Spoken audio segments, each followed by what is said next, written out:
Welcome back. We are talking to the ex-governor about technology used in America's classrooms. Thanks, Larry. As I was saying before the break, is that we cannot just keep throwing money at schools. For example, how would the average high school classroom even use a bunch of laptops?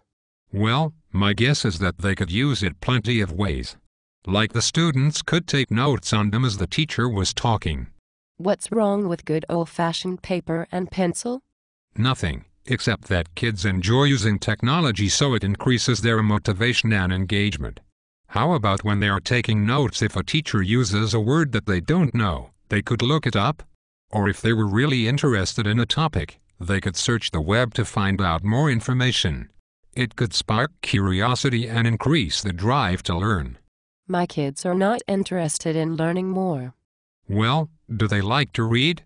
They could read books online. I heard it's pretty cool actually. They can make notes, look up words, all sorts of things. And Pop Tech, have you seen the new Al Gore book from Pop Tech? It is amazing. My kids watch TV, Larry. Ain't you watched our show? Do they have a book version of Jersey Shore? Al Gore, he doesn't write books, he makes movies. What did he make? That one, where they say, you can't handle the truth. Or something. No. Moving on. I heard some students actually research the information that teachers used to lecture about, and then they use computers to make movies and skits demonstrating their understanding of the material. For example, they could make an extra normal video between two friends and one has an eating disorder. Oh, that reminds me. Did you watch America's Top Model last week? No, as I was saying.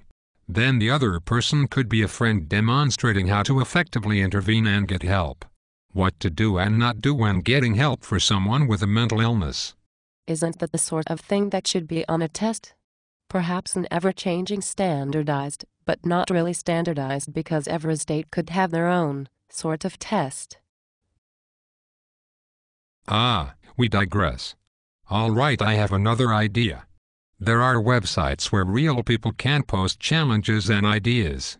Students can contribute ideas and solutions. It is like an internship without having to find a physical placement. They can get real-world experience without having to leave the classroom. Are you making fun of Alaska, Larry? You and your liberal-biased media. No, I was not. I was talking about improving education. Expanding it to the global community. I'll tell you what we need to expand to the global community is our family values. Mine at least. I am not so sure about yours, Larry.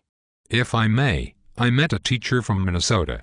She spent time teaching her students about the Millennium Development Goals, and then the students picked an issue related to one of the goals.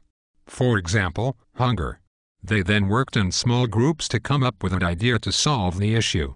She was excited to get laptops in the students' hands because they could then publish these ideas or actually contribute to an organization currently working on an issue. She said they could do the same thing on a local level, examining food options or activity opportunities within the local environment. Well, it sounds to me like that teacher should start a charter school and get a business to fund all those ideas. We simply cannot afford to pay for those things. Schools need to get better, not encourage kids to play video games. Right. She also talked about how it can make learning more student-centered and help with differentiation. That instead of the teacher spoon-feeding the information through lectures, the students can research the aspects of the topic they are most interested in and then teach other students. Sounds pretty nice for the teacher, leaves them not doing anything. They already have their summers off and now they don't want to work at all and still get paid. I do not think you understand. They are still working. They are assessing and planning and guiding the students. The difference is that the learning is centered around the student instead of the all-knowing teacher. I think she called it scaffolding.